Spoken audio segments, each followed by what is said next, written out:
Olá, meu caro. É hora de uma revisão completinha sobre biologia molecular.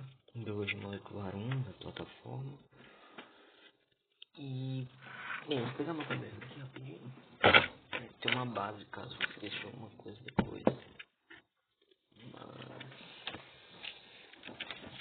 como é princípio da maioria das revisões, vou tentar tirar tudo de cabeça.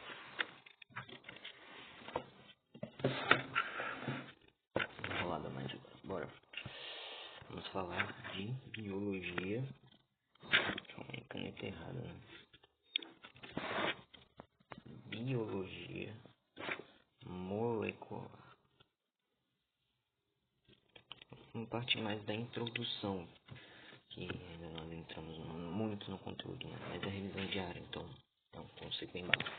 Biologia molecular vai consistir na observação das partículas chamadas proteínas, que constituem vários componentes celulares, é essencial para o funcionamento da célula em diferentes aspectos, porque ela se divide em várias funções, ela pode ser moldada de diferentes formas e sua função depende da forma. Já tenho isso em mente. A função da proteína depende de sua forma específica. Ok, outra coisa que vai ter são os ácidos ribonucleicos. Não, ácidos nucleicos, né? Ácidos nucleicos, que são DNA e RNA. O DNA vai ter toda a questão do armazenamento informacional dos genes, né? Armazenamento genético. Vou colocar assim, armazenamento genético. Informação passada de pai para filho, por assim dizer.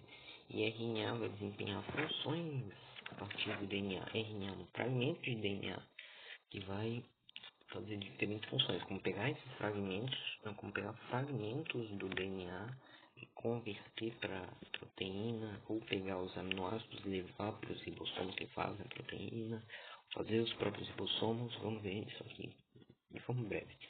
Então, dá para dizer que são funções extras, né? Não vou colocar, certo? Ok, a gente vai ter uma linha geral. Eu vou falar que temos simples. A gente vai ter o DNA. Esse DNA tem partes chamadas genes,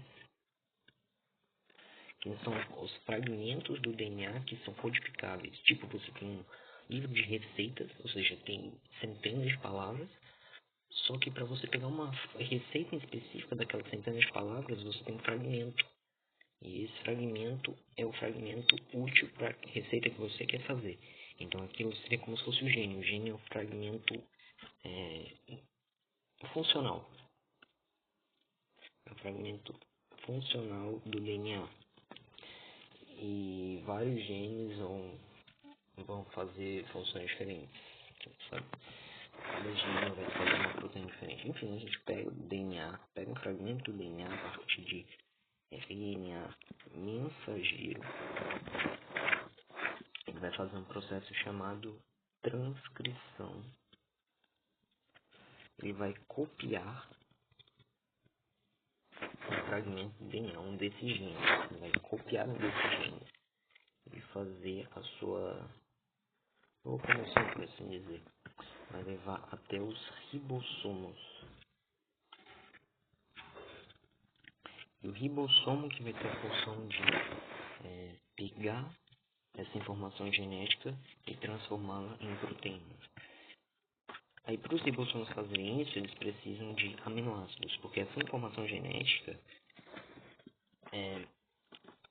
ela vai exigir um agrupamento específico de aminoácidos. Ok? Então, ele vai receber os aminoácidos e a informação de como juntar esses aminoácidos. Quem leva os aminoácidos para ele é o RNA transportador. Ok?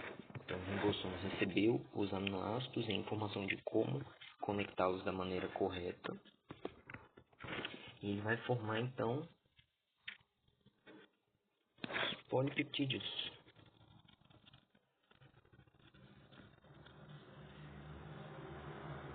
Eu falei que ele...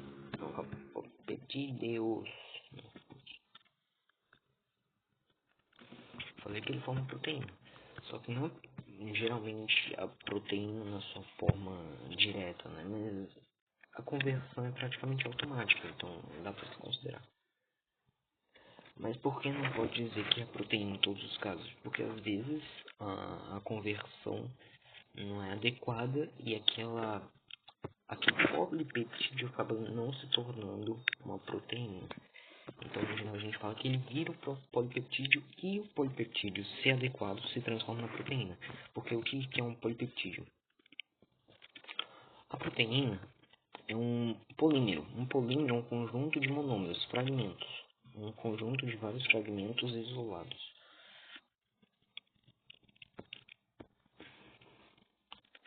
Um polímero é um conjunto de vários fragmentos isolados. Aqui, ó. Polímero, cada um desses é um monômero. Cada monômero desse é um aminoácido, que é o aminoácido transportado pelo RNA, e a composição do aminoácido vai ser sempre específica, dependendo da proteína. Por quê? A ligação é chamada de ligação peptídica. E a composição dos aminoácidos é sempre específica. Por quê? Porque dependendo da composição dos aminoácidos, eles vão se conectar de formas diferentes.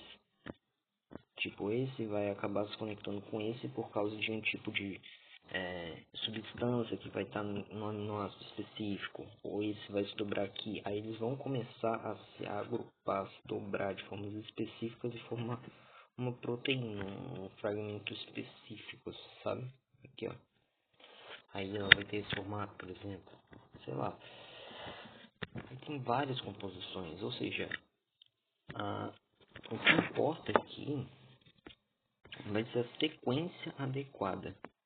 Se não houver uma sequência adequada, não vai ter um dobramento que faça essa proteína ter uma forma funcional. Aqui, ó, proteína depende da sua forma. O funcionamento dela depende de sua forma. Ok. Então a gente pega o polipeptídeo e, dependendo do caso, ele vai se transformar em uma proteína. Sim, esse processo é chamado de tradução. Por quê? O que você faz? Você pega a informação, pega os aminoácidos, traduz essa informação e converte. De tradução simples. E é isso. Aí a gente tem nomenclaturas para o polipeptídeo. Para isso, como posso dizer, as estruturas da proteína, porque tipo, ela tem meio que fase de formação. Aí a primeira vai ser a estrutura primária, que seria o polipeptídeo em si, por assim dizer. Só que um polipeptídeo que vai se converter, não que não pode se converter. Tipo, tem uma estrutura já adequada. Aí assim a gente pode chamar de estrutura primária. Aqui a gente tem um polipeptídeo adequado para se transformar em uma proteína futuramente. É praticamente automático, mas para entender. Aí tem a estrutura secundária,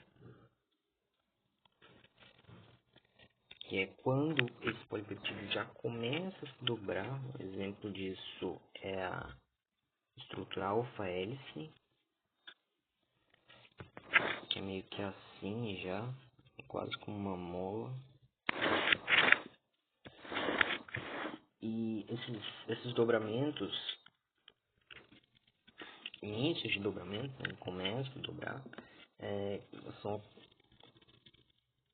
esses dobramentos são causados por ligações de hidrogênio entre os aminoácidos. É isso.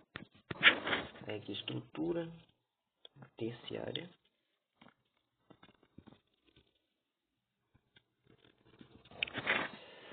quando a proteína já está pronta, por assim dizer, já tem vários dobramentos, tem uma forma específica e já pode ser utilizado em vários casos.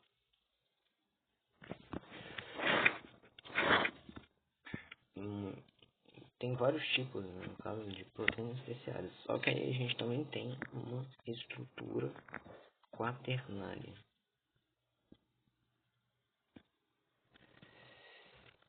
E a estrutura quaternária é simplesmente um conjunto de estruturas terciárias.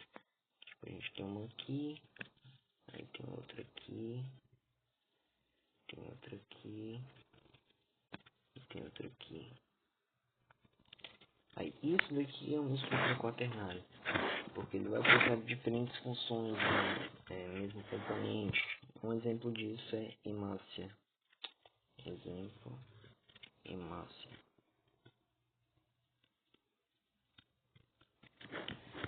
E no geral é isso.